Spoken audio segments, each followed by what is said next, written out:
উদার খরগোশ।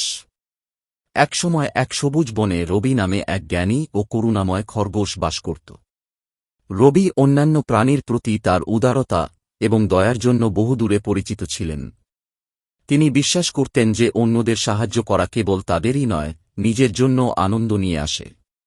এক জ্বলন্ত গ্রীষ্মের দিনে যখন রবি বনের মধ্যে দিয়ে বেড়াচ্ছিলেন, তিনি লক্ষ্য করলেন একদল তৃষ্ণার্ত ভ্রমণকারী, যার মধ্যে রয়েছে পশু পাখি, মরিয়া হয়ে জলের সন্ধান করছে। তাদের দুর্দশা দেখে রবি সহানুভূতির যন্ত্রণা অনুভব করল। তিনি জানতেন তাদের কষ্ট দূর করার জন্য তাকে কিছু করতে হবে। পথিকদের গাইড করে রবি তাদের কাছের একটি কূপের দিকে নিয়ে যায়, যেখানে শীতল এবং সতেজ জল অপেক্ষা করছিল। যাত্রীরা কূপটি দেখে আনন্দিত হয়েছিল এবং রবিকে তার দয়ার জন্য অশেষ ধন্যবাদ জানায়। কিন্তু সেখানেই থেমে থাকেননি রবি। বুঝতে পেরে যে কূপটি গভীর ছিল এবং কিছু ছোট প্রাণী জলে পৌঁছানোর জন্য লড়াই করতে পারে, রবি একটি পরিকল্পনা করেছিলেন। তিনি ঘাসের কিছু লম্বা ব্লেড সংগ্রহ করে অস্থায়ী দড়িতে তৈরি করেছিলেন।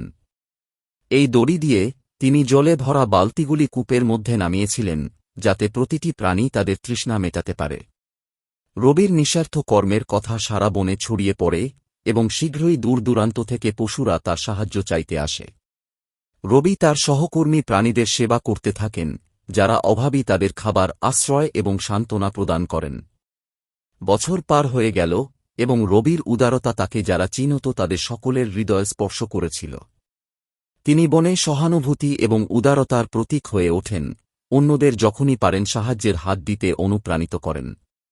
এবং তাই উদার খরগোশ রবির গল্প আমাদের অন্যদের প্রতি দয়া এবং সহানুভূতির গুরুত্ব শেখায়।